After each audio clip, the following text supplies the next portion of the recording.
आप सभी का पुनः स्वागत है हमारे चैनल में। आज हमने एक कोशिश की है उत्तराखंड से संबंधित विभिन्न PYQ जो हैं प्रीवियस ईयर क्वेश्चन पेपर में आए हुए महत्वपूर्ण क्वेश्चन जो भविष्य में भी निश्चित रूप से आने की जिनकी संभावना है उन पे एक डिटेल वीडियो बनाया गया है। किसी ये ऑब्जेक्टिव रूप में हमने न लेके किसी एक टॉपिक को विस्तार से उस पर चर्चा की है, जिससे कि आपका विभिन्न जो टॉपिक है महत्वपूर्ण उनसे संबंधित सभी क्वेश्चन आपके क्लियर हो जाएं आने वाली प्रतियोगिता परीक्षाओं के लिए।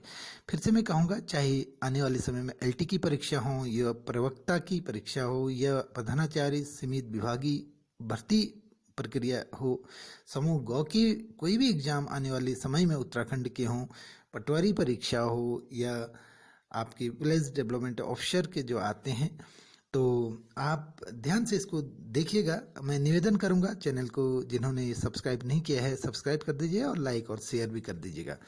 PDF के रूप में भी आप इस वीडियो को रख सकते हैं, स्क्रीनशॉट भी आप इसको ले सकते हैं।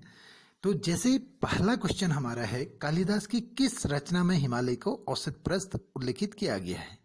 कालिदास की कौन सी ऐसी रचना है जिसमें हिमालय को औसत प्रस्थ के नाम से जाना गया, यानी ये क्वेश्चन है। तो आंसर है इसका कुमार संभव।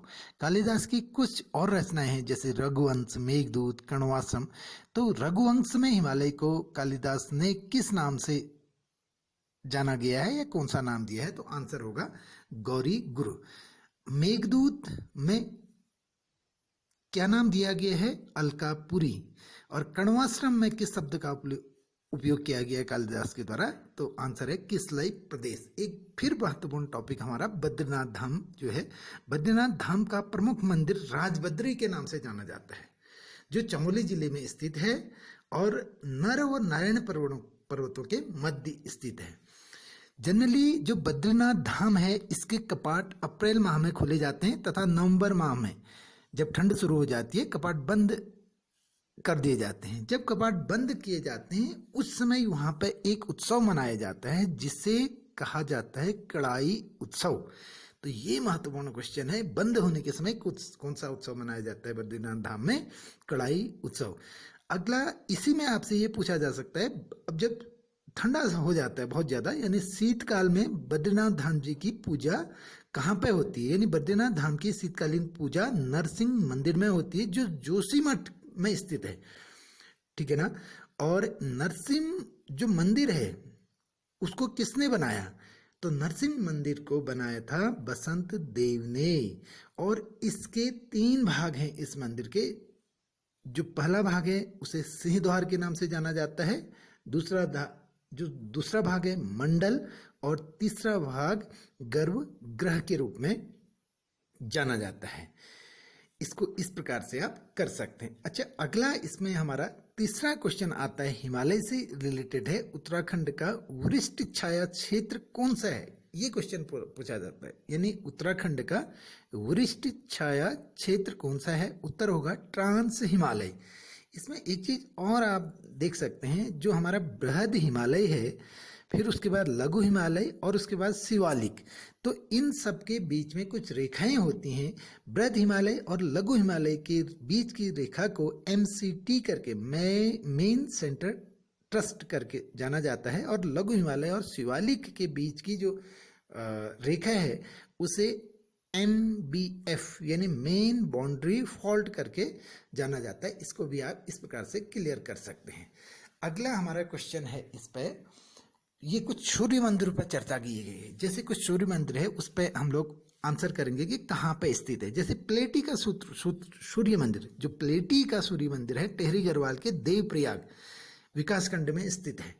इसी प्रकार से पूछा जाता है, एक महत्वपूर्ण क्वेश्चन है कोसी कटारमल करके। कोसी जो कटारमल सूर्य मंदिर है वो अल्मोड़ा में स्थित है। मढ़ का सूर्य मंदिर पिथौरागढ़ जिले में डीडीहाट ब्लॉक के चौबाटी में ये गांव है मढ़ का, वहां पे स्थित है। एक पूछा जाता है कुलसारी ये चमोली में पड़ता है, चमोली जिले में कुलसारी का सूर्य मंदिर है। ये नारायणबगड़ से जब आप थराली की ओर जाते हैं तो वहां पे एक कुलसारी जगह आती है। और मजी अली का सूर्य मंदिर उत्तरकाशी में, और खेती खान का सूर्य मंदिर, खेती खान ये आपका चंपावत जिले में पड़ता है, देवी धुरा जहां बगवाल होता है उस रोड पे। तो ये चंपावत में खेती खान का सूर्य मंदिर पड़ता है। अगला और इस वीडियो का लास्ट और महत्वपूर्ण फिर से क्वेश्चन सुदर्शन शाह पे है। ये सुदर्शन शाह, एक क्वेश्चन है, सभासार पुस्तक की रचना किसने की थी?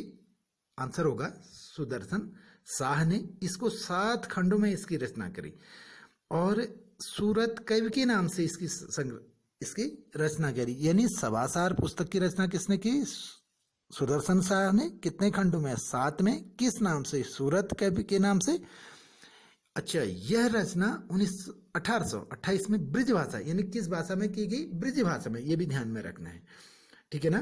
तो सुदर्शन शाह के लिए कुछ और इनके बारे में जानकारी है। एक अंग्रेज यात्री जिसे आप मूरक्राफ्ट करके पढ़ेंगे और जानेंगे, जो 1812 ईस्वी में तिब्बत गया था और 1820 में टिहरी आया, जिसने सुदर्शन शाह को कलाविदों का शिरोमणि नाम दिया। यानी कला प्रेमी एक प्रकार से सुदर्शन शाह थे। तो बहुत महत्वपूर्ण क्वेश्चन है कि सभासार पुस्तक सुदर्शन शाह ने कितने खंडों में? 7 खंडों में। किस नाम से? सूरत कवि नाम से। और कब? 1828 में। किस भाषा में? ब्रिज भाषा में लिखी। तो और इसी में हम बात कर रहे थे कि एक अंग्रेज यात्री मूरक्राफ्ट, जिसने सुदर्शन शाह को कलाविदों का शिरोमणि नाम दिया। अंत में आपसे यही निवेदन रहेगा कि आप चैनल को लाइक और सब्सक्राइब कर दीजिएगा, वीडियो को शेयर कर दीजिएगा, जो कि अधिक से अधिक लोगों तक ये लाभ पहुंच सके। आने वाले समय में हमारे फिर से इस प्रकार के बहुत अच्छी जानकारी सहित वीडियो आएंगे और अगर चैनल सब्सक्राइब होगा तो वीडियो तुरंत आप तक पहुंच जाएंगे। अगले वीडियो तक के लिए थैंक यू, नमस्कार।